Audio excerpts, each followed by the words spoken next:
This state flower used to slow down the Old West cattle drives because it was hard for the cattle to pick their way through it. And it's also the reason cowboys wear chaps. But before I tell you which one it is, hey, I'm Ashley with Meadow and Mountain, and I take state flowers and make designs like this that celebrate them. And today is Nevada and the big sagebrush. The sagebrush came to be the state flower in 1917, and it, to the people of Nevada, represented them and their state perfectly. The tenacity, the endurance, and the beauty that it brought to the state was exactly what they wanted to represent themselves. In fact, it's on the state flag and the state quarter from 2006 when they released all those state quarters. There's sagebrush on the back of that. The plant with the silvery green-gray leaves has yellow to white flowers in the late summer to early fall. And you can actually really smell it. It has a pungent smell, especially when wet. So when there's a rainstorm in the desert, you can definitely smell the sagebrush. This isn't the same as sage that you would use in your cooking. This is a totally different type of plant, and it actually tastes kind of bitter and not very good. But it's a great source of food for animals like mule deer and pronghorn antelope in the winter when there's nothing else for them to try from. They love it for that.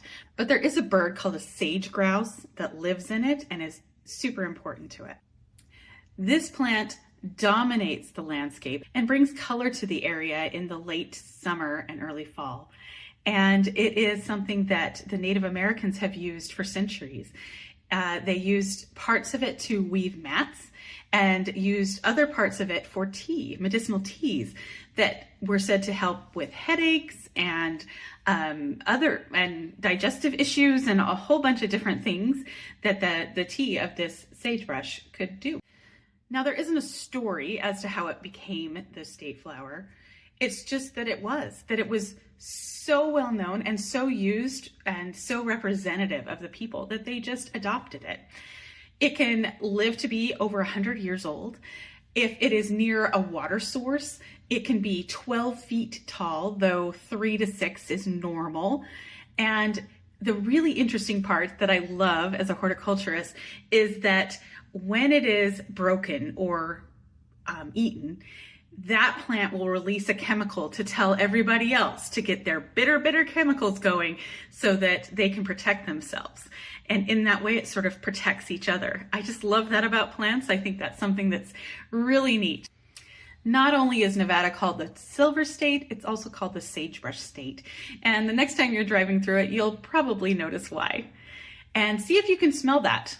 Sometimes people say it smells kind of minty. I think I don't know, it has a very distinct smell, and I know it when I smell it, but I don't know how to describe it.